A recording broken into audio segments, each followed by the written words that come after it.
Pressure, এগুলো হলো vital sign. একজন মানুষ জীবিত আছে কিনা দেখার জন্য আমরা যে লক্ষণগুলি দেখি তাকে বলে vital sign. Vital sign are the measurements of the body most basic function. আর মানে আমরা মানুষ মারা গেছে কিনা কিভাবে দেখি? The four main vital signs routinely monitored by the medical professional and healthcare provider.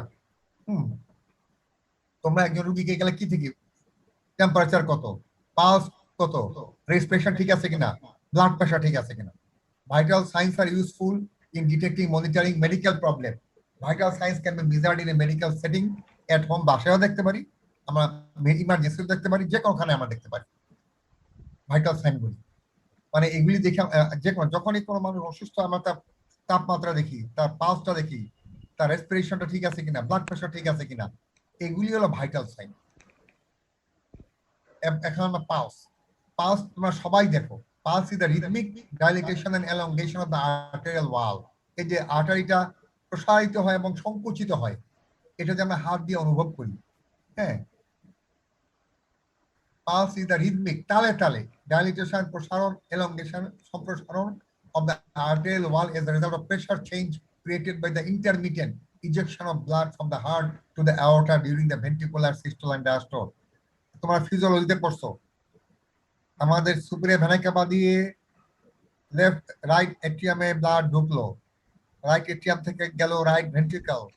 ফিজিওলজিতে পড়ছো তোমরা, সার্কুলেশন, রাইট ভেন্ট্রিকল থেকে ব্লাডটা যায় লাংসে ফর পালমোনারি ভেন্টিলেশন, লাংস থেকে আসে লেফট এট্রিয়ামে, লেফট এট্রিয়াম থেকে লেফট ভেন্ট্রিকেলে, লেফট ভেন্ট্রিকেলের সংকোচন এবং প্রসারণ, লেফট ভেন্ট্রিকেল দিয়ে অ্যাওর্টা দিয়ে এটা সমস্ত শরীরে প্রবাহিত হয়।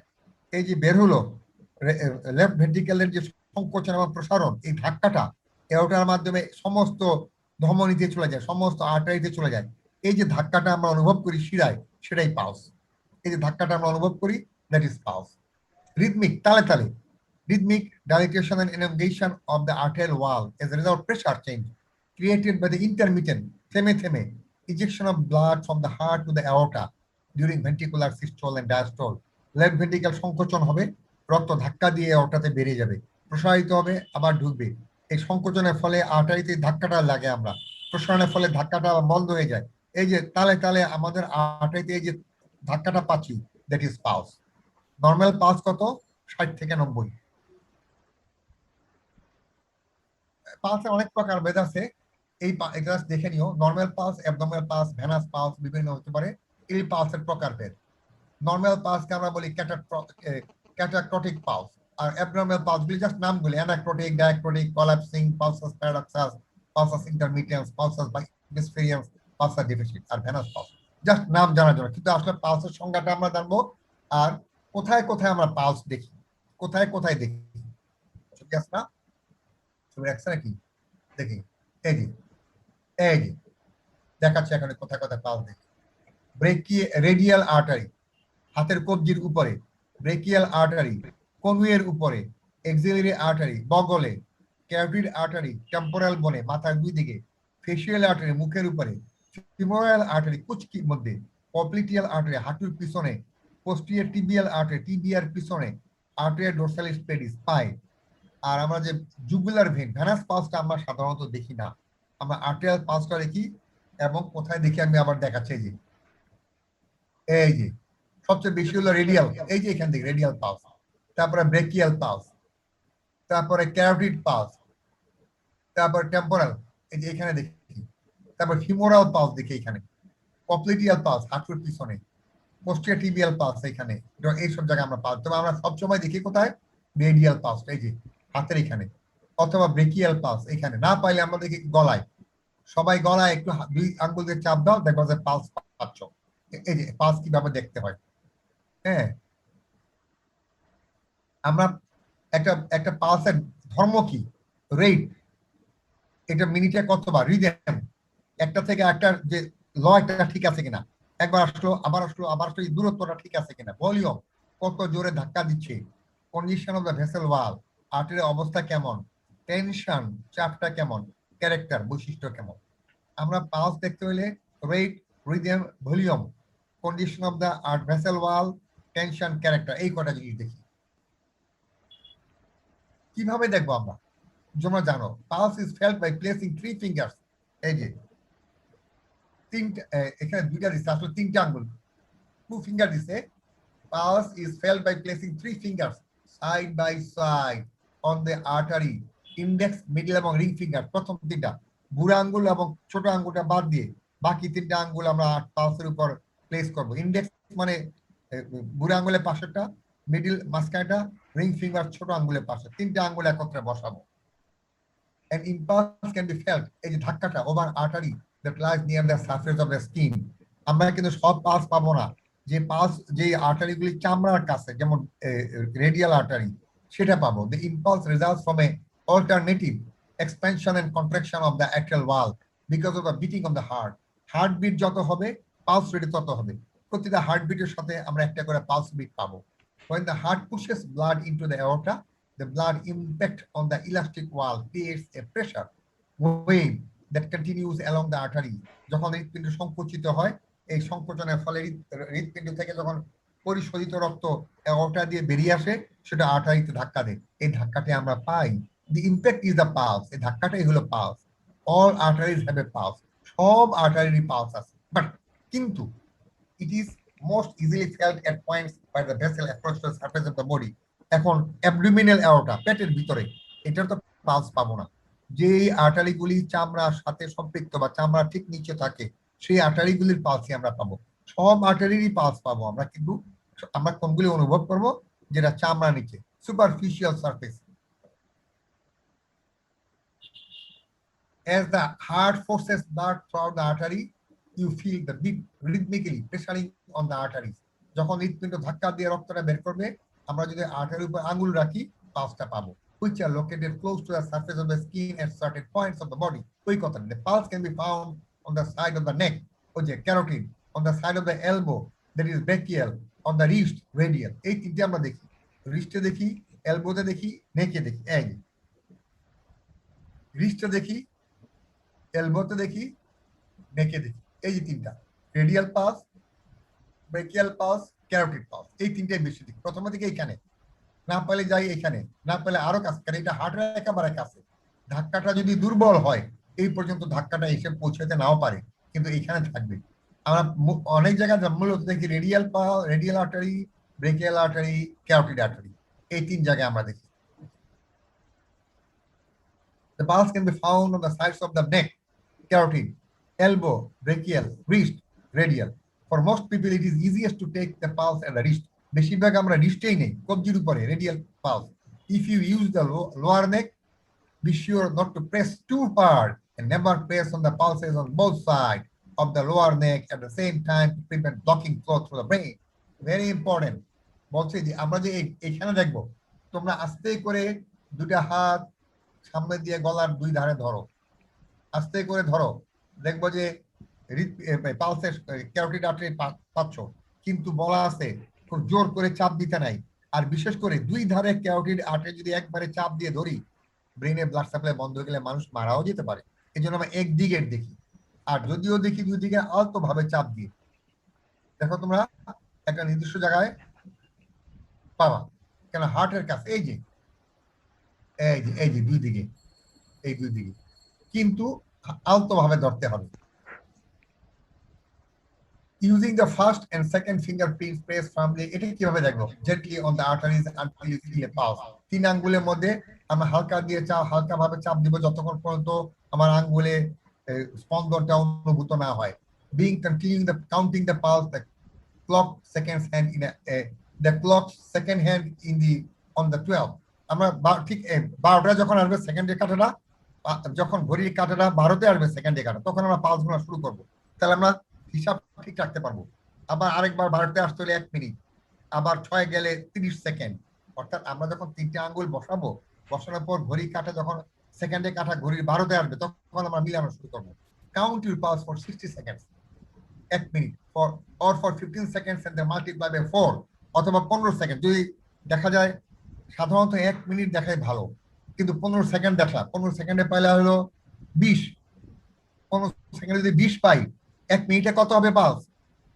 15 সেকেন্ডে যদি পালস পাই 20 1 মিনিটে কত হবে কত স্যার 80 80 হবে স্যার 80 এইভাবে আমরা অনেক সময় বড় বড় প্রফেসর 15 সেকেন্ড দেখি বলে যে আমরা ছোট ডাক্তার আমরা 1 মিনিট দেখবো। When counting, do not watch the clock continuously, but concentrate on the beats of it. আমরা আবার পালসে হাত দিয়ে ঘড়ির দিকে তাকায় থাকলে হবে না, তাহলে আবার পালসের ধরনটা আমরা বুঝতে পারবো না। ঘড়ি সেকেন্ডে কারেন্টটা 12তে আসছে, আমরা হাত দিয়ে আমরা আবার পালসের হাতের দিকে তাকাবো, কারণ আমরা পালসের বৈশিষ্ট্যটা হাতের আঙ্গুলে অনুভব করবো। If unsure about the result, ask another person. যদি আমি পালস নিয়ে আমার সন্দেহ থাকে যে না পালসটা কেমন মনে হচ্ছে, ভালো মনে হচ্ছে না, ঠিক মতো বুঝতে পারতেছি না, আমি আরেকজনকে বলবো ভাই একটু দেখে বলো তো তোমার কি। আমি কিন্তু বলবো না আমি কত পাইলাম, ওকে জিজ্ঞেস করবো, ও বললে এত, তারপর মিলাবো না ঠিকই আছে আমারটা। If your doctor has ordered you to check your own pulse and you are having difficulty finding it, consult doctor or nurse. যদি ডাক্তার বলে দেখতো তুমি তো স্টুডেন্ট, ধরো আমি স্টুডেন্ট, আমার প্রফেসর বলে তোমার নিজের পালসটা দেখো, হয়তো অনেক সময় নিজের পালস নিজে দেখতে গেলে একটা স্ট্রেস করে, রেট বেশি হয়ে যায় কম হয়ে যায়, তখন আমি বলতে পারি স্যার আমি তো বুঝতে পারতেছি না, আমার নার্সকে বলবো একটু দেখে দিতে। এখানে 2 আঙ্গুল দেখেছে, আসলে দেখো 1 আঙ্গুল 2 আঙ্গুল, এই আঙ্গুলটা লাগবে, এই 3টে আঙ্গুল দিব আমরা। এটাকে বলে index finger, middle finger, ring finger. Index finger, middle finger, ring finger. Index, middle, ring finger. এই যে কোথায় কোথায় পালস দেখি আমরা। ঠিক আছে, পালস হয়ে গেল। আচ্ছা তোমরা একটা জিনিস তো জানো, তোমাদের ফিজিওলজিতে পড়াইছে টেকিকার্ডিয়া, ব্রেডিকার্ডিয়া, পড়াইছে না? পড়াইছে? জি স্যার। পালসও মনে হয় পড়াইছে ফিজিওলজিতে। যখন পালস রেট 60 কম থাকবে তখন আমরা বলি ব্রেডিকার্ডিয়া, যখন পালস রেট 90 এর উপরে যাবে টেকিকার্ডিয়া। ফিজিওলজিতে তোমাদের পড়াইছে এগুলি? জি স্যার। কার্ডিওভাস্কুলার সিস্টেমে আছে। হ্যাঁ জি স্যার পড়াইছে। হ্যাঁ। আচ্ছা পালসের পর আমরা ভাইটাল সাইন বলছিলাম temperature, body temperature. The normal body temperature of a person varies depending upon the gender, recent activity, food, fluid consumption, time of the day, and in women, the stages of the menstrual cycle. সব সময় যে বডির temperature এক থাকবে এমন কোনো কথা নাই। দিনের তাপমাত্রার সাথে খাওয়ার পরে মেল ফিমেলে হরমোনাল ইনফ্লুয়েন্সে আমাদের তাপমাত্রা পরিবর্তন হইতে পারে নরমালি, তবে সাধারণত the body temperature ranges from 97.8 degree Celsius, সাধারণত ফারেনহাইট, যদি ফারেনহাইটে বলি 97.8 ডিগ্রি ফারেনহাইট, যদি সেন্টিগ্রেডে বলি 36.5 ডিগ্রি সেলসিয়াস। মানে ভেরি করে কখন দেখো 97.8 ডিগ্রি থেকে 99 ডিগ্রি পর্যন্ত ভেরি করতে পারে ফারেনহাইটে। সেন্টিগ্রেডে 36.5 থেকে ভেরি করতে পারে 37.2 পর্যন্ত। এটা রেঞ্জ দিয়ে দিচ্ছে ফর এ হেলথি অ্যাডাল্ট। আমাদের আমরা সাধারণত বলি সেন্টিগ্রেডে 97.8 বা 98 degree Celsius, ফারেনহাইটে 37। A person's body temperature can be taken any of the following ways. আমরা যেমন পালস দিতাম কোথায়, radial artery, brachial artery, carotid artery, বিভিন্ন জায়গায়। এরকম তাপমাত্রাও কিন্তু খালি যে মুখে বা বগলে নিব তা না, কোথায় কোথায় নিতে পারবো, অরালি মুখে তাপমাত্রা নিতে পারবো। Temperature can be taken by mouth using either the classic glass thermometer or the more modern digital thermometer that use an electronic probe to measure the body temperature. তোমরা থার্মোমিটার দেখছো কিনা আমি জানি না, আগের থার্মোমিটার ছিল পারদের থার্মোমিটার, ভালো করে ঝাঁকে পারদটা নামাই আমরা জিহ্বার নিচে দিতাম। এখন আসছে ডিজিটাল থার্মোমিটার, জিহ্বার নিচে দিব, 30 সেকেন্ড পরে ওটা আওয়াজ দিবে টিক টিক টিক টিক করে, অর্থাৎ তাপমাত্রা হয়ে গেছে। তখন আমরা দেখবো যে তাপমাত্রা রেকর্ড হয় ডিজিটাল। এছাড়া কোথায় নিতে পারি, পায়ুপথ, রেক্টালি। Temperature taken rectally using a glass or digital thermometer tend to be 0.5 to 0.7 degree higher. আমার মুখের চেয়ে পায়ুপথের তাপমাত্রাটা একটু বেশি থাকবে, 0.5 to 0.7 ডিগ্রি বেশি থাকবে। আচ্ছা আরো আছে কি, এক্সিলারি, বগলে নিতে পারি, বগলে। Temperature can be taken under the arm, আগে তাই নিত using a glass or digital thermometer. Temperature এইখানে আবার থার্মোমিটার কম হবে, মুখে যা মুখেরটা হলো আসল থার্মোমিটার টেম্পারেচার, জিহ্বার নিচে আমরা যে তাপ নিই সেটা রিয়েল, বায়ু পথে নিলে সেটা একটু বেশি, আর বগা নিলে সেটা একটু কম হয়। এছাড়া এই তিনটি আসল, একটা হলো মাউথ, তারপর হলো পায়ুপথে দ্যাট ইজ রেকটাম, আর একটা হলো এক্সিলা বগলে। এছাড়াও রেয়ার কোথায় হয় বা ইয়ার, অনেক সময় কানের মধ্যে অনেক রেয়ার, অথবা শরীরের চামড়া লাগায় অনেক, এগুলি আমাদের থিওরিটিক্যাল বাট নট প্র্যাকটিক্যাল, ওটার জন্য স্পেশাল থার্মোমিটার লাগে। আমরা নিব ওরালি, মুখে জিহ্বার নিচে, রেকটালি পায়ুপথে, এক্সিলা। বগলে নিচে, তবে আইডিয়াল সবচেয়ে রিয়েল তাপমাত্রা পাবো মুখে। পথেরটা এটা 0.5 to 0.7 ডিগ্রি বেশি হবে, আর বগলে 0.3 to 0.4 ডিগ্রি কম হবে। Body temperature may be abnormal due to, কখন কখন অস্বাভাবিক due to fever, high due to fever, জ্বর হলে হাইপোথার্মিয়া। ফিভার হলো হাই টেম্পারেচার, hypo হলো low temperature. A fever is indicated when the body temperature rises about 1 degree or more over than the normal. স্বাভাবিক তাপমাত্রা হচ্ছে যদি 1 degree বেশি হয় তখন আমরা বলবো এটা জ্বর হয়ে গেছে, according to the American academy. Hypothermia কম কখন বলবো, যখন 95 বা তার নিচে যাবে তখন বলবো কম। যদি স্বাভাবিক তাপমাত্রা হচ্ছে 1 ডিগ্রি বেশি হয় তখন বলবো আমরা হাইপারথার্মিয়া, তার জ্বর উঠছে। আর 95 এর নিচে গেলে বলবো তার তাপমাত্রা স্বাভাবিকের চেয়ে কমে গেছে। এটা গেল টেম্পারেচার, পালস গেল, টেম্পারেচার গেল।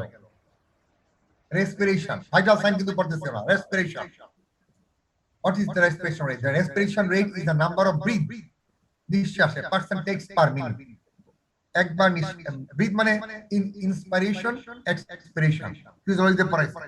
নিঃশ্বাস নেওয়াকে বলে ইন্সপিরেশন, নিঃশ্বাস ছাড়াকে বলে এক্সপিরেশন। দুটোকে মিলিয়ে বলে একটা ব্রিথ, দুটোকে মিলিয়ে বলে রেসপিরেশন। রেসপিরেশন দুটো ফেজ, ইন্সপিরেশন শ্বাস গ্রহণ, এক্সপিরেশন শ্বাস ত্যাগ। তাহলে inspiration plus expiration is equal to respiration. The rate is usually measured when a person is at rest and simply involves counting the number of breaths for 1 minute by counting how many times the chest rises. আমরা একজন মানুষ যখন দুশ্চিন্তা মুক্ত অবস্থায় বিশ্রামে থাকবে তখন আমরা তার নিঃশ্বাস প্রশ্বাস নিব। আমরা কিভাবে নিব, বুকটা কতবার উপরে উঠলো নামলো, একবার উপরে উঠলো নামলো, এক, আবার উপরে উঠলো নামলো। নিঃশ্বাস যখন নিব বুকটা বুক প্রসারিত হবে এবং নিচে নামবে। এক একবার বুক উপরে উঠা নিচে নামা হলো একটা নিঃশ্বাস। Respiration rate may be increase with fever, এটাও আবার যেমন তাপমাত্রা বাড়তে পারে, জ্বরের সাথে শ্বাস প্রশ্বাস বাড়ে, ইলনেস যে কোনো অসুস্থতা বাড়তে পারে with other medical conditions. When checking respiration, যখন আমরা নিঃশ্বাস মাপবো, it is important to also note whether a person has any difficulty breathing. দেখবো যে তার শ্বাস নিতে কোনো কষ্ট হচ্ছে কিনা, থেমে থেমে নিচ্ছে কিনা, দ্রুত নিচ্ছে কিনা, বেশি আস্তে নিচ্ছে কিনা। Normal respiration rate for N adult person at rest 12 থেকে 16 প্রতি মিনিট। স্বাভাবিক অবস্থায় একজন মানুষ শুয়ে থাকলে তার বুক উঠানামা করলো 1, আরেকবার উঠানামা করলো 2, আরেকবার উঠলো নামলো 3, এভাবে প্রতি মিনিটে 12 থেকে 16 বার উঠানামা করবে। দেখো তোমরা, তাহলে আমাদের ভাইটাল সাইনের মধ্যে গেল pulse, temperature, respiration, blood pressure. দেখো রক্তচাপ ভেরি ইম্পর্টেন্ট, এটাও ফিজিওলজিতে পড়াইছে। Blood pressure is the lateral pressure. এই জন্য আমি তাড়াতাড়ি পড়তেছি কেন, এগুলো সব ফিজিওলজির জিনিস আমাদের ফার্স্ট এডে মাঝে মাঝে আসে। তো ফার্স্ট এডে আসলে ফিজিওলজিতে যা পড়াইছে ওইটা দিলেও কোনো অসুবিধা নাই। Blood pressure is the lateral pressure exerted by the circulating blood of the vessel wall. চলমান রক্ত, রক্তনালিকা দিয়ে যখন চলে আর্টারি দিয়ে, তখন যে বাহ্যিক চাপ প্রদান করে ল্যাটেরাল প্রেসার, সেটা হলো ব্লাড প্রেসার। ব্লাড প্রেসার সমান সমান cardiac output into peripheral resistance. Cardiac output মানে কি, প্রতি বিটে কতটুকু রক্ত বেরোচ্ছে হার্ট থেকে, এবং সেটা রক্তনালিকা দিয়ে চলার সময় কি বাধা সম্মুখীন হচ্ছে। ব্লাড প্রেসার, এটা কিন্তু ফিজিওলজির ফর্মুলা তোমরা জানো। Blood pressure is equal to cardiac output into peripheral resistance. Bessel blood pressure কাকে বলে? বিশ্রামরত অবস্থায় it is the lowest pressure necessary in maintaining blood flow sufficient for the need of the body. আমাদের শরীরের চাহিদা পূরণের জন্য সবচেয়ে মিনিমাম প্রেসার যেটা আমাদের শরীরের সার্বিক চাহিদা পূরণ করে তাকে বলে বেসেল ব্লাড প্রেসার। একটা ব্লাড প্রেসার নেওয়ার আগে আমাদের কিছু শর্ত আছে। Criteria for recording Bessel blood pressure: subject must be in reclining position, শুয়ে থাকতে হবে, at least 5 to 6 hours after meal, খাবার থেকে 5-6 ঘন্টা পরে হতে হবে, after resting for at least 30 to 40 minutes in a comfortable position, আরাম করে 30-40 মিনিট বিশ্রাম নেওয়া অবস্থায় হতে হবে, a mind at possible rest, দুশ্চিন্তা মুক্ত থাকতে হবে। এগুলি না হলে ব্লাড প্রেসার বেশি বাড়ার সম্ভাবনা আছে, যেগুলি মেন্টাল স্ট্রেস বা মানসিক চাপ তৈরি করে। ব্লাড প্রেসার কেন নেই আমরা, কি দরকার? essential for the flow of blood for the circulatory tree, অর্থাৎ রক্ত সঞ্চালন ঠিক আছে কিনা জানার জন্য। provide motive force of filtration at the capillary bed, তার মানে পুষ্টির, ব্লাড প্রেসারের ফলে পুষ্টির, টিস্যুর পুষ্টি, মূত্র ইউরিন ফর্মেশন, লিম্ফ ফর্মেশন এবং ভেনাস রিটার্ন, এইগুলির জন্য ব্লাড প্রেসারের গুরুত্ব বেশি। ব্লাড প্রেসার কয় রকম? এটাও জানো 4 রকম: systolic pressure, diastolic pressure, pulse pressure, mean pressure. হৃৎপিণ্ডর সংকোচনের ফলে যে চাপ তৈরি হয় তাকে বলে সিস্টোলিক প্রেসার, এটা 100 থেকে 140 মিলিমিটার মার্কারি, এভারেজ 120। হৃৎপিণ্ড প্রসারণের ফলে যে চাপ হয় তাকে বলে diastolic pressure. Systolic pressure, it is the maximum pressure during systole. হৃৎপিণ্ডের সংকোচনের ফলে যে চাপ তৈরি হয় তাকে বলে systolic pressure. Diastolic pressure is the minimum pressure, ওটা হলো ম্যাক্সিমাম প্রেসার, এটা মিনিমাম প্রেসার ডিউরিং ডায়াস্টল। হৃৎপিণ্ড প্রসারণের ফলে যে চাপ তৈরি, এটা হলো 60 to 90, average 80। Pulse pressure, systolic থেকে ডায়াস্টোলিক যদি বিয়োগ করি তাহলে যেমন সিস্টোলিক যদি 120 হয়, ডায়াস্টোলিক যদি 80 হয়, 120 বিয়োগ 80 সমান 40, that is the pulse pressure. Mean pressure average গড়, diastolic pressure plus 1/3 of pulse pressure. Diastolic pressure যদি 80 হয় আর পালস প্রেসার যদি 30 হয়, তাহলে 80 পূরণ 10, 1/3, তাহলে 90। It is about 78 to 98 millimeter mercury, average 96 millimeter mercury. Blood pressure systolic, diastolic, mean pressure, pulse pressure, mean pressure. কি কি ঘটনাগুলি ব্লাড প্রেসারকে প্রভাবিত করে? পেরিফেরাল রেজিস্ট্যান্স, যদি আর্টারির ভিতরে কোনো বাধা তৈরি হয়, দ্যাট ইজ কোলেস্টেরল জমে, কার্ডিয়াক আউটপুট যদি বেশি হয়, বয়স বাড়লে, ছেলে মেয়েতে ভেদাভেদ, পোস্টার যদি দাঁড়ায় এনে, তারপরে এক্সারসাইজ ব্যায়াম করার পরে নিলে, বিল্ড মোটা মানুষের ব্লাড প্রেসার বেশি, ইমোশনাল এক্সাইটমেন্ট উত্তেজিত অবস্থায় নিলে ব্লাড প্রেসার বেশি হবে। আমাদের 4টা ভাইটাল সাইন, সবগুলি ফিজিওলজিক জিনিস, এই জন্য আমি একটু দ্রুত তোমাদের ভাইটাল সাইন গুলি পড়াইলাম। That is pulse, temperature, respiration, blood pressure. তোমরা আগে যে ছবিগুলি নিয়ে নাও, পরে আমরা একটা টপিকে যাব। যদিও তোমাদের ম্যাডাম সোনা ম্যাডাম যেগুলো দিছে তোমরা নিয়ে রাখো আমাদের এই সাইড থেকে। হ্যাঁ, ভাইটাল সাইন্স স্যার এই পেজে তো নাম্বার দেয়া নাই। ও এই নাম্বার দিছে, ওয়েট ওয়েট, সরি, 1 মিনিট, এখন নাম্বার দিয়ে দিচ্ছি, ভুল হয়ে গেছে, এখন দিচ্ছি।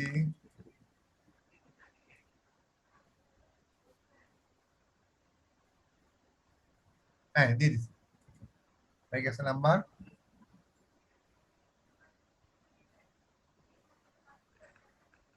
এই যে এই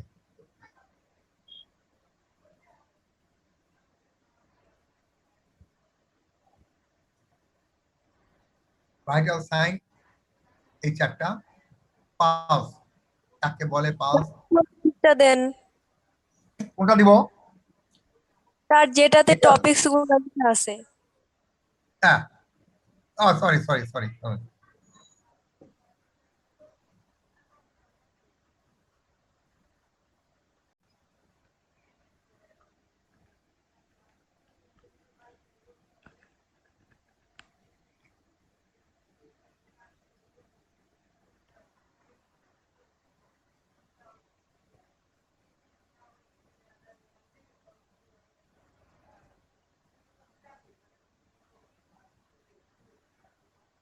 আমার ফিজিওলজি ম্যাডাম আরো সুন্দর করে পড়াইছে, আর অনেক কিছু পড়াইছে আর কি।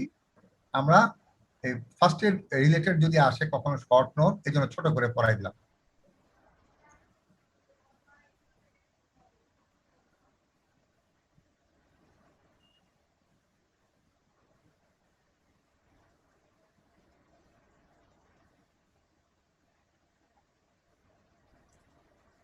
আমরা সেকেন্ড সেশনে একটু যাব, 36 জন আছে, তাই বেশিক্ষণ লাগবো না।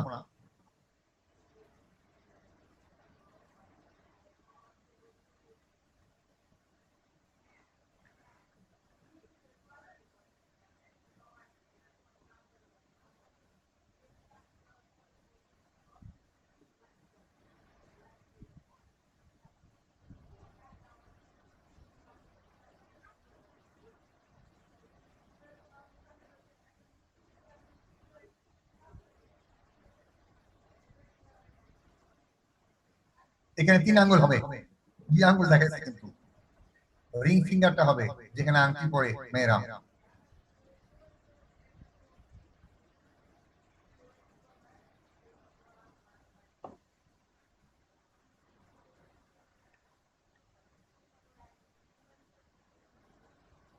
pulse,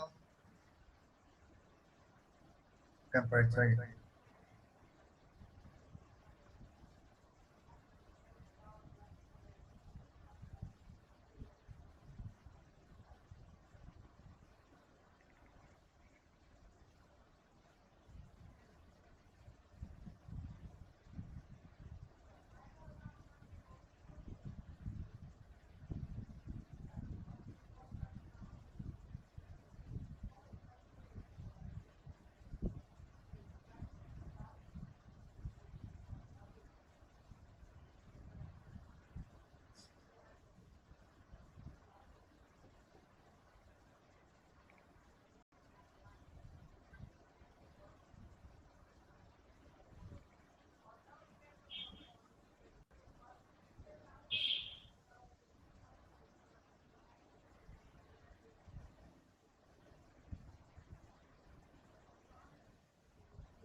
গেল, আচ্ছা এটা গেল। আরেকটা জিনিস আসে মাঝখানে, ড্রেসিং কিভাবে করবো। উন্ড কি? উন্ড মানে ক্ষত। আমরা বিভিন্ন সময় আঘাত পাই, থেতলে যায়, ছিলে যায়, কেটে যায়, বড় একটা উন্মুক্ত ক্ষত হয়। এখন ক্ষতটাকে উন্ড ড্রেসিং এটা পরীক্ষা আসে, বা সার্জিক্যাল ড্রেসিং যেটাকে বলা হয়। হ্যাঁ, দেখো উন্ড ড্রেসিং। ড্রেসিং কি? আমরা ড্রেসিং করি না? ড্রেসিং ইজ অ্যাডজাংক্ট, একটা সহায়তাকারী বস্তু used by a person for application to a wound to promote healing and or prevent further harm. কোন একটা ক্ষত হয়ে গেলে ক্ষতটাকে তাড়াতাড়ি শুকানোর জন্য এবং ক্ষতটা যেন আরো বেশি ক্ষতি না হয়, তখন এর উপরে যে আমরা ব্যান্ডেজ প্রদান করি তাকে বলা হয় dressing. Dressing is designed to be direct contact with the wound, সরাসরি, which makes it different from a bandage which is primarily used to hold a dressing in place. আচ্ছা, এখানে হলো ড্রেসিং এবং ব্যান্ডেজ। ড্রেসিং হলো তোমরা দেখবা যখন হাসপাতালে গেলে কেটে গেলে ছোট ছোট গজ টুকরা করে কেটে ক্ষতটা পরিষ্কার করে তার উপর দেয়, তারপর একটা বড় গজ দিয়ে বেঁধে দেয়, এবং এই যে ছোট ছোট যে টুকরাগুলি ক্ষতের উপর দেয় সরাসরি, সেটাকে বলে ড্রেসিং, এবং ওটিকে বেঁধে ঠিক মতো জায়গায় রাখার জন্য সেটাকে বলে ব্যান্ডেজ। মানে ড্রেসিংটা হলো অ্যাডজাংক্ট, একটা সহায়তাকারী বস্তু used by a person for application to a wound, ক্ষতের উপরে সরাসরি দেওয়া হয়। কেন? টু প্রমোট হিলিং, ক্ষতটা যেন দ্রুত শুকিয়ে যায় এবং প্রিভেন্ট ফার্দার হার্ম, যেন রোগ যেমন সংক্রমণ না হয়। Dressing is designed two be in direct contact with the wound. ছোট ছোট গজ 4 টুকরা করে কেটে স্টেরাইল করে, অনেক সময় ভেসিলিন লাগিয়ে, অ্যান্টিবায়োটিক মলম লাগিয়ে ক্ষতের উপরে আমরা বসাই দিই, দ্যাট ইজ কল্ড ড্রেসিং। এবং ওইটা যেন সরে না যায়, ওটাকে জায়গা মতো রাখতে বড় একটা গজ যেন পেঁচাই দিই জিনিসটাকে, that is called bandage, which is make it different from bandage, which is primarily used to hold dressing in place. ড্রেসিংটাকে জায়গায় ধরে রাখার জন্য আমরা ব্যান্ডেজ ব্যবহার করি। ড্রেসিং স্যার কেন আবার করা হয়? বলবেন? আবার বলবো, যখন কোথাও কেটে গেলে আমরা করি কি, যেমন দেখো ব্যান্ড, আমরা যে হাসপাতালে গেলে ওরা ক্ষত স্থানকে পরিষ্কার করে, স্যাভলন ডেটল দিয়ে পরিষ্কার করে ছোট ছোট মানে স্কোয়ার ছোট ছোট গজ পিস, এটাকে বলে গজ পিস।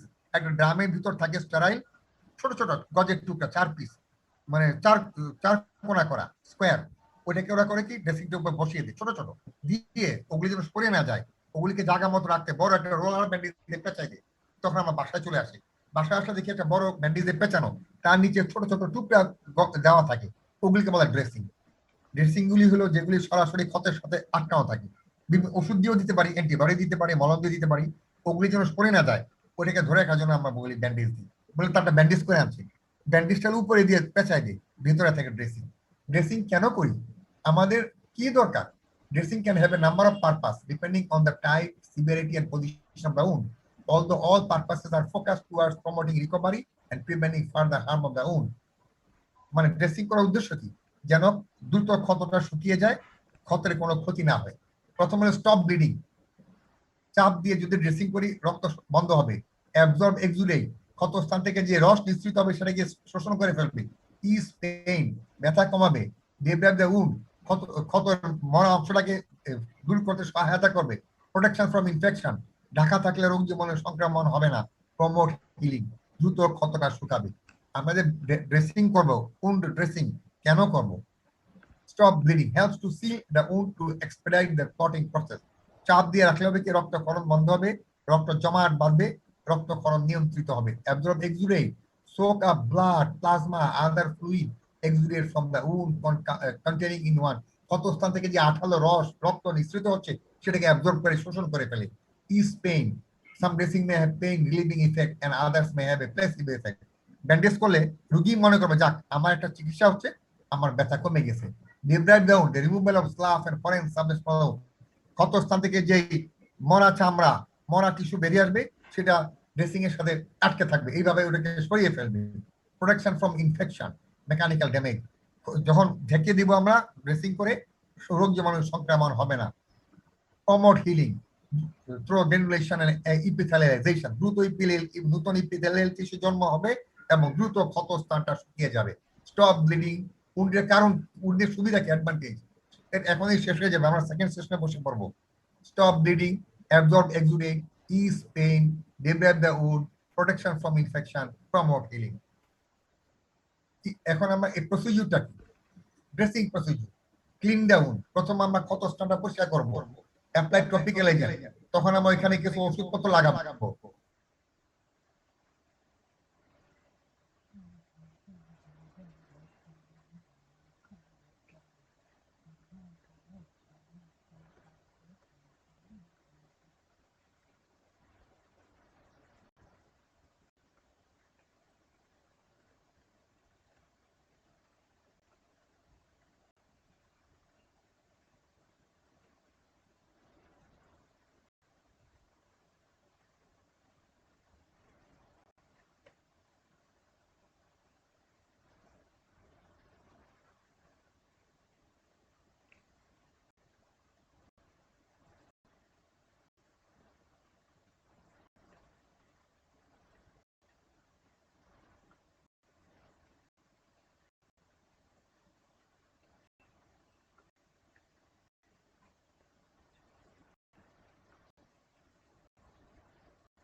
আমরা যখন ব্যান্ডেজ করব কিভাবে করব, ড্রেসিং প্রসিডিউরটা কি, ড্রেসিংটা কোন ড্রেসিং, প্রথমে ক্ষতটা পরিষ্কার করব, ক্লিন ডাউন, অ্যাপ্লাইং টপিকে পরিষ্কার করার পর এখানে মলম টলম কিছু লাগাবো, প্রাইমারি ড্রেসিং। তারপরে আমরা ড্রেসিং ছোট ছোট গজ পিস লাগাই দিব। লাগাই দেওয়ার পরে দেখা গেল যে রক্তক্ষরণ হওয়ার পরে হয়তো গজ পিসটা ভিজে উঠছে, তখন আমরা করি কি ওইটার উপরে আবার আরো গজ পিস দিব। ঠিক আছে, প্রথম ড্রেসিংটা ফেলবো না, ওইটাকে ঠিক রাখার জন্য। তাহলে আমাদের এই যে ড্রেসিং বললাম, ড্রেসিং করার মূল উদ্দেশ্য তিনটা: রক্ত বন্ধ করা, কোন মিশ্রিত ইয়াকে শুষিয়ে ফেলা, ব্যথা কমানো, কতটা ময়লাগুলি পরিষ্কার করা, রোগ যেমন সংক্রমণ থেকে রক্ষা করা এবং দ্রুত ক্ষতস্থানটা শুকানো। প্রথম হলে কি পদ্ধতিকে ধাপগুলি, স্টেপস, ক্লিনিং ডাউন। প্রথমে ময়লা ক্ষতের উপর তার ড্রেসিং করতে পারবো না, উনি ক্লিন উইথ নর্মাল স্যালাইন। সবচেয়ে সোজা হলো নর্মাল স্যালাইন দিয়ে পরিষ্কার করতে পারবে না। Normal saline is sufficient to remove excess bacteria while maintaining natural healing process at the base of the wound. Solution there is also সাধারণত আমরা নর্মাল স্যালাইন দিয়ে যদি একটা ক্ষত পরিষ্কার করি, করার পর ড্রেসিং করি, কোনো অসুবিধা নাই, এটা সবচেয়ে ভালো। এছাড়াও আর কি কি ব্যবহার করা যায়, ইউসল, অ্যাক্রোফ্লেভিন, হাইড্রোক্লোরাইড সলিউশন, এগুলো সব reagent. 0.5% silver nitrate, 0.05% chlorhexidine, vinegar, hydrogen peroxide ইত্যাদি ইত্যাদি, এগুলি দিয়েও করা যায়, তবে নর্মাল স্যালাইন দিয়ে করলে সবচেয়ে ভালো। আচ্ছা, পরিষ্কার করলাম, কতটা পরিষ্কার করার পর কি করবে, টপিক্যাল এজেন্ট, মলম টলম বা অ্যান্টিবায়োটিক মলম লাগাবো। In many chronic wounds, topical agents are used to change the environment of the wound bed. Many times topical antibiotics or antiseptic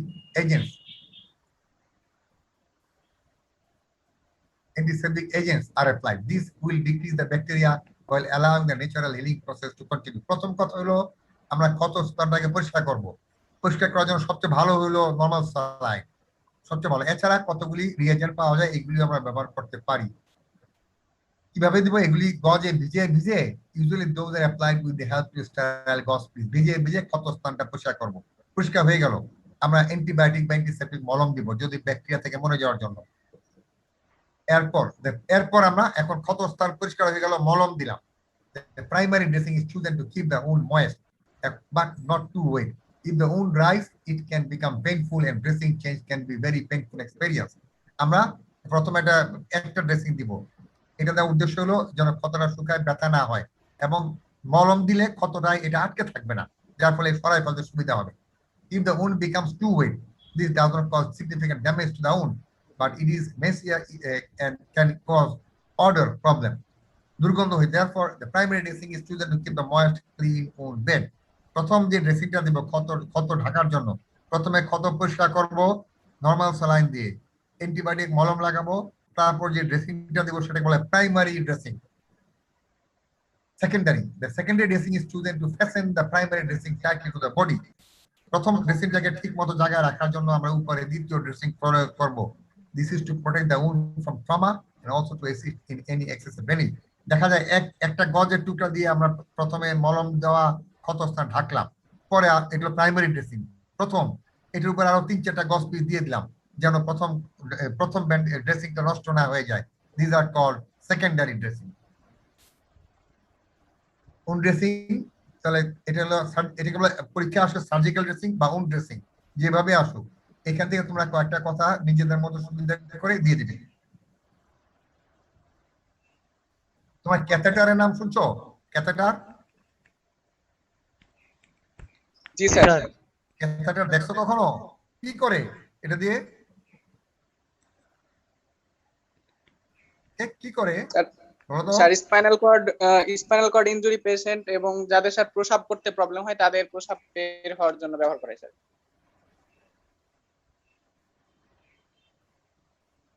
right, একেবারে এসআই। স্পাইনাল কর্ড ইনজুরি পেশেন্টদের যাদের প্রস্রাব বন্ধ হয়ে গেছে অথবা যারা নিজেরা প্রস্রাব করতে পারে না, যাদের ফ্র্যাকচার আছে, যারা আনকনসিয়াস, অচেতন, যারা ইম্বাসাইল, বুদ্ধিহীন, তাদেরকে আমরা এটা দিয়ে এই ক্যাথেটার দিই। আচ্ছা, এটা আগে উন্ডের স্ক্রিনশটটা নিয়ে নাও, তারপর আমরা ক্যাথেটারটা দিয়ে আজকে শেষ করে দিব। কোন সার্জিক্যাল ড্রেসিংটা?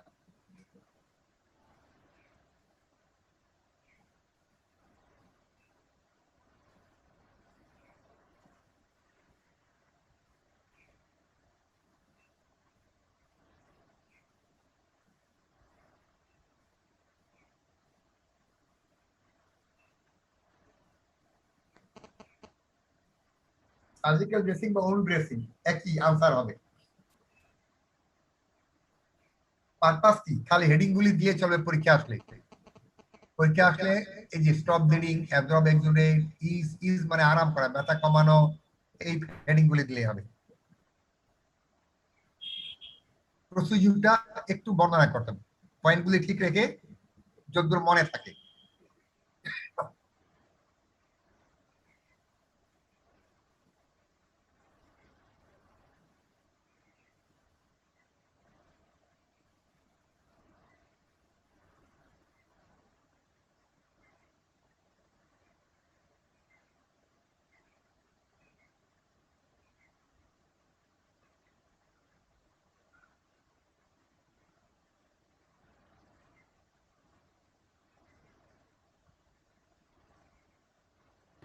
স্যার আজকে তো অনেকটুকুই পড়ালেন, এত পড়ালে মাথা ঘোরে।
স্যার কথা শুনি না।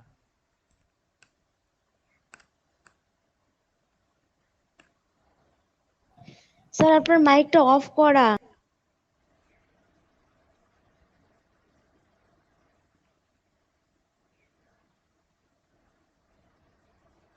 ও সরি সরি, হ্যাঁ আরে আবার বলি, মাইক অফ করা ছিল। আচ্ছা আবার বলি, catheter. Catheter is a hollow tube with one end open and the other end is bluntly closed, having 3 to 4 small opening around to drain out sir urine আজকে কি from আরো the পড়াইতেই হবে? আজকে এই ক্যাথেটার, হ্যাঁ ক্যাথেটার পদ্ধতি পড়াবো। Sir এতক্ষণ ক্লাস করতে মাথা ঘুরতেছে, আজকে তো অনেক পড়লাম। অল্প একটু তারপরে পরে ঘুমিয়ে থাকবা ক্লাসটা পরে, একেবারে পুরা ঘুম। এই আমি পালস, ব্লাড প্রেশার, টেম্পারেচার ওগুলি তো ফিজিওলজি পড়া, এই জন্য ওগুলি আমি তাড়াতাড়ি পড়াই দিচ্ছি আর কি। আচ্ছা ক্যাথেটার তো তোমরা দেখছো, ক্যাথেটার কি কি রাবারে হইতে পারে, প্লাস্টিকের হইতে পারে। তোমরা স্পাইনাল কর্ড ইনজুরি ওয়ার্ডে গেলে যেটা দেখো সেটা ফলিস ক্যাথেটার, আর ধাতুর তৈরি হতে পারে, মেটালিকও হইতে পারে। এই যে ক্যাথেটার দিয়ে প্রস্রাব করানোর যে প্রক্রিয়া তাকে বলা হয় ক্যাথেটারাইজেশন। ক্যাথেটার দিয়ে যে আমরা প্রস্রাব করাবো রুগীদের, এই যে প্রক্রিয়াটাকে, ক্যাথেটার হলো যন্ত্রটা, টিউবটাকে বলি catheter. Catheterization is the process of introducing a catheter into the urinary bladder for relieving a patient from retention of urine or for evacuation of urine. মূত্রথলি থেকে মূত্র বের ক্যাথেটার দিয়ে মূত্র বের করার যে প্রক্রিয়া সেটাকে বলে ক্যাথেটারাইজেশন, এটাকে বলে ভার। আর ক্যাথেটার হলো নটা, হলো নাউন। তো কাদের কাদের ক্যাথেটার করাবো? রিটেনশন অফ ইউরিন, যাদের প্রস্রাব আটকায় গেছে, আনকনশাস পেশেন্ট, অচেতন রোগী, বিফোর লেবার, প্রসবের আগে মেয়েদের মায়েদের, বেড রিটেন পেশেন্ট, যারা বিছনা থেকে উঠতে পারে না, স্পাইনাল কর্ড ইনজুরি তাদের, বিফোর সার্জারি, একটা অপারেশন করবে আগে ক্যাথেটার করে ব্লাডারটা খালি করে নেই, সাইকোলজিক্যালি সিক, মানসিক ব্যাপার যারা বুঝে না কখন পেশাব করতে হবে, নিজে নিজে বিছনায় পেশাব করে দেবে বা কাপড়ে প্রস্রাব করে দেয়, ভেরি ওল্ড পার্সন, 90-100 বছর বয়স, তার নড়াচড়া করতে পারে না, পেশেন্ট হু ক্যানট ইউরিন ইন্ডিপেন্ডেন্টলি, যে কেউ নিজে থেকে যদি প্রস্রাব করতে না পারে তাকে আমরা ক্যাথেটার দিব। Retention of urine, unconscious patient, before labor, bedridden patient, spinal cord injury, before surgery, psychologically sick, very old person, or patient who cannot urinate independently. কিভাবে করাবো? ক্যাথেটারটা কিভাবে ঢুকাবো? স্টেরিলাইজ অফ দ্য ক্যাথেটার, ওই নলটাকে আগে জীবাণুমুক্ত করবো, স্টেরিলাইজেশন তো আমরা করছি। পজিশনে আমরা পেশেন্ট রুগীকে শোয়াবো, সুপাইন পজিশনে শোয়াবো, সুপাইন পজিশনে, exposure of the area with the consent of the patient. রুগীকে বলবো যে আপনার মূত্রনালী দিয়ে একটা নল ঢুকাবো কারণ আপনার প্রস্রাব আটকে গেছে, আপনি কষ্ট পাচ্ছেন, অনুমতি ছাড়া, কেন জেনিটাল অর্গানকে এক্সপোজ করতে হবে। রুগীকে না জিজ্ঞেস করে হঠাৎ করে কাপড় ধরে টান দিলে হবে না, রুগীর অনুমতি ক্রমে বলবো যে আপনার ইউরেথ্রা দিয়ে, অ্যানাটমিতে তো তোমরা ইউরেথ্রা চিনো, যেখানে মূত্র নির্গত হয়, এখান দিয়ে এই নলটা ঢুকাবো, আপনি ব্যথা পাবেন না, আপনার অনুমতি নিলাম। Aseptic hand washing with wearing of sterile gloves, আমরা স্টেরাইল গ্লাভস পরে পরিষ্কার করে হাত ধুয়ে নিব, নাহলে রোগ জীবাণু ঢুকে যেতে পারে। ক্লিনিং দি এরিয়া অ্যাসেপ্টিক্যালি, যেখান দিয়ে যে জায়গা দিয়ে ইউরেথ্রা দিয়ে আমরা ক্যাথেটার ঢুকাবো একটু একটু হিবিসল দিয়ে বা হ্যাক্সাসল দিয়ে জায়গাটা পরিষ্কার করে নিব। Lubricate the catheter for easy introduction, পুরো ক্যাথেটারটা আমরা পিচ্ছিল করে নিব ঢুকানোর সময় যেন রোগী টেন না পায়। Exposure of the external urethral meatus with index and thumb, ডান হাতে ক্যাথেটার ধরবো, বা হাতে আমরা ইউরেথ্রাটা ফাঁক করবো, করে আস্তে আস্তে ক্যাথেটারটা ঢুকাবো।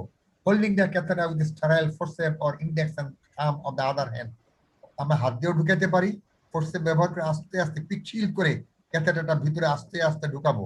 কখন বুঝবো ভিতরে গেছে? Gently splitting the external urethral orifice and pushing the tip of the lubricated catheter inside the urethra. Stop pushing, তখন আর ঢুকাবো না। Catheter when urine comes out, যখন দেখবো যে খোলা মাথা দিয়ে প্রস্রাব বেরিয়ে আসতেছে তখন কিন্তু আমরা ঢুকাবো না, তাহলে কিন্তু ইনজুরি হয়ে যাবে।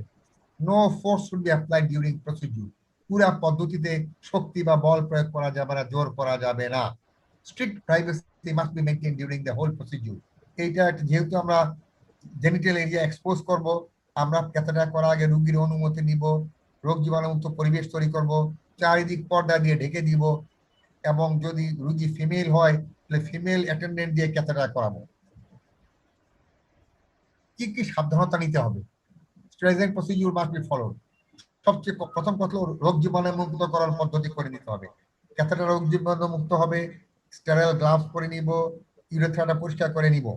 Catheter must be lubricated before the procedure, অবশ্যই ক্যাথেটারটা ঢোকানোর আগে পিচ্ছিল করে নিতে হবে, তা না হলে রোগী কিন্তু ব্যথা পাবে। Force should not be applied during procedure, যখন ক্যাথেটার ঢুকতে চাবে না আমি জোর করে ঠেলাঠেলি করবো না, তাহলে ইনজুরি হয়ে রক্তক্ষরণ হতে পারে।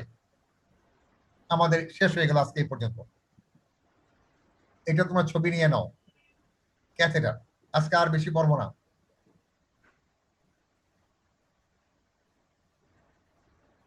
Pulse, temperature, respiration, blood pressure, চারটে আমরা ফিজিওলজি জিনিস পড়ে ফেললাম, কোন ড্রেসিং পড়লাম, আর ক্যাথেটার।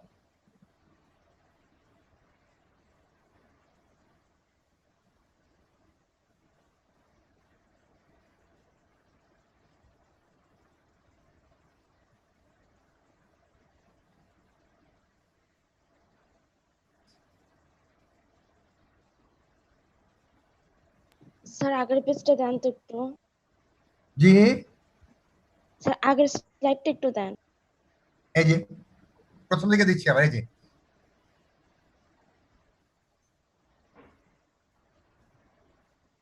এখন কমে গেছে। প্রথম ফার্স্ট সেশনে ছিল 36 জন, এখন আসছে 22 জন।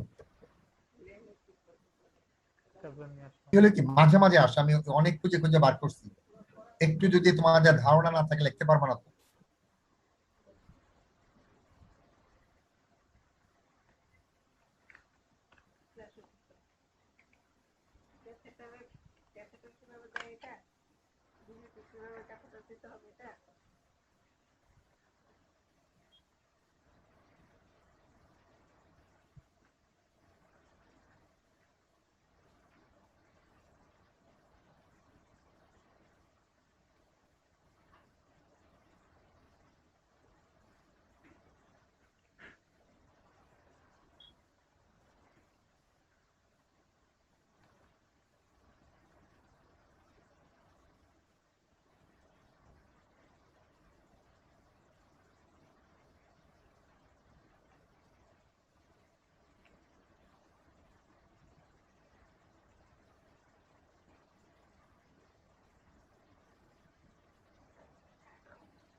ব্যাস এর পর্যন্ত আজকে এর পর্যন্ত থাকলো। তোমরা একটু করে রেখো, কালকে আমরা আবার আগাবো।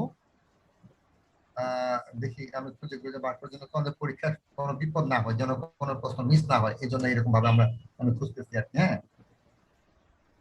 আল্লাহ স্যার হাফেজ। আজকে বলো বলো বলো। স্যার ব্লাড প্রেশার কি করণীয় আর কমে গেলে কি করণীয়? ব্লাড প্রেশার কমে গেলে কি করব?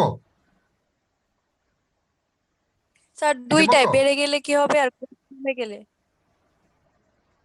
বেড়ে গেলে হাইপার টেনশন, কমে গেলে হাইপোটেনশন। হ্যাঁ, তবে কমলে মনে করতে হবে করণীয়টা কি? পুষ্টিহীনতার কারণে। বলো তো, বলো। হ্যাঁ, স্যার করণীয় কি এটা জিজ্ঞেস করছি, করণীয় কি? করণীয় করণীয় ব্লাড প্রেশার যদি বাড়ে, হাইপার টেনশন তোমাদের ফিজিওলজিতে পড়াইছে, ফিজিওলজিক্যাল কজ আছে, প্যাথোলজিক্যাল কজ আছে।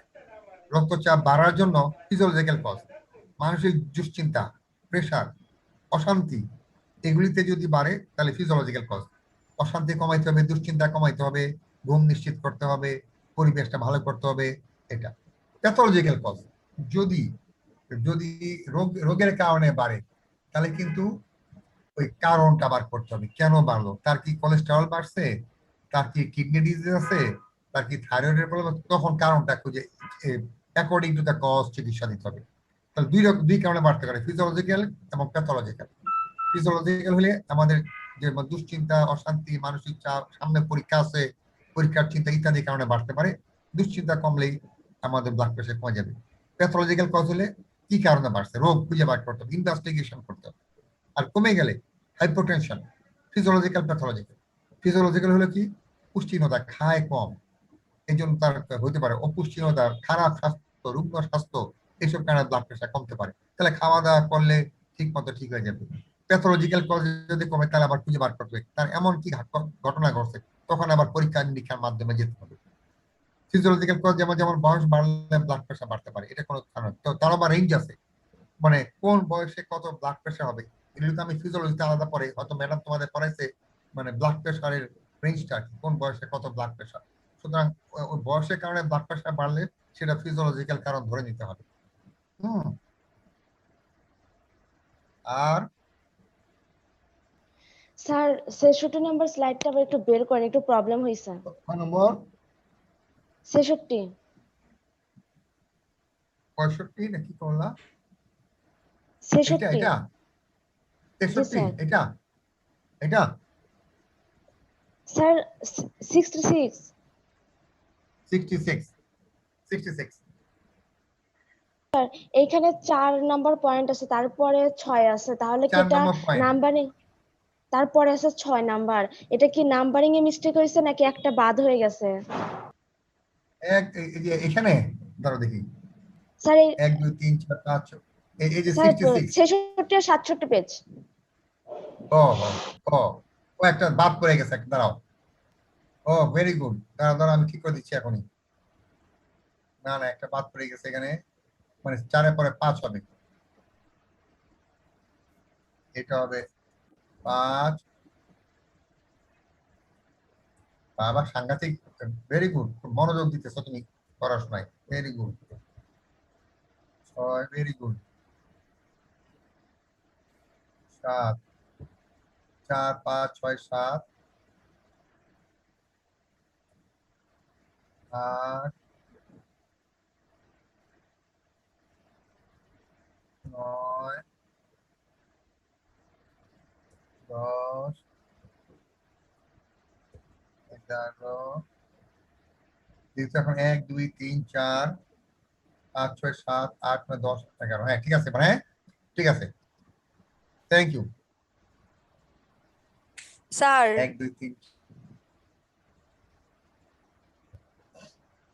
বলো বলো স্যার যদি এমন হয় যে হঠাৎ করে বলো। অনেক বেশি প্রেশারটা কমে গেল তখন স্যার কি খেলে প্রেশারটা বেড়ে যাবে?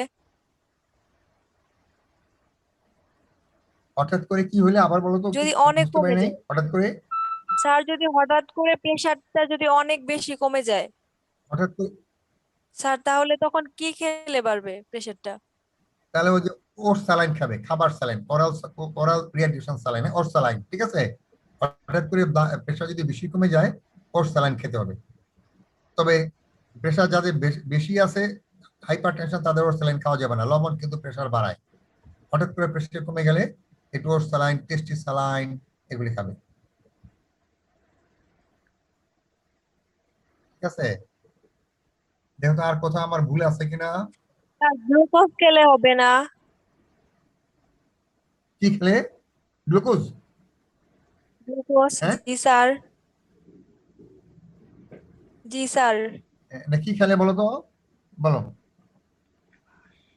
স্যার যদি গ্লুকোজ খাই তখন? না না, গ্লুকোজে হবে না।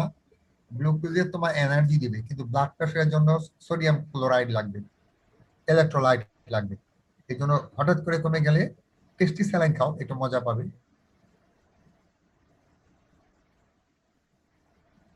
আমরা কালকে আল্লাহ বাঁচালে নেজোগ্যাস্ট্রিক টিউব করবো, নেজোগ্যাস্ট্রিক টিউব শেষ হয়ে গেছে প্রায়। হেমোরেজ কি পড়ি নাই? হেমোরেজ সব এগুলি দ্রুত একবার দেখে নেবে, এগুলি তোমরা জানো।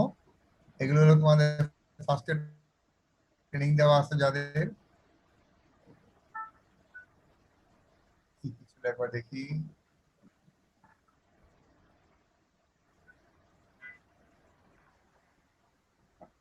এতটা করে আছে, ঠিক আছে, বাকি আছে এগুলো পড়ে মনে। আজকে আমরা এখানে শেষ করলাম। হুম, আল্লাহ হাফেজ। চলে গেছে অনেকে, অনেকে চলে গেছে, হ্যাঁ ঠিক আছে, খোদা হাফেজ। একটু পড়ে নিব। আসসালামু আলাইকুম স্যার। ওয়ালাইকুম আসসালাম। আসসালামু আলাইকুম স্যার। ওয়ালাইকুম আসসালাম। আসসালামু আলাইকুম স্যার। আসসালাম, ওয়ালাইকুম আসসালাম। ওয়ালাইকুম আসসালাম।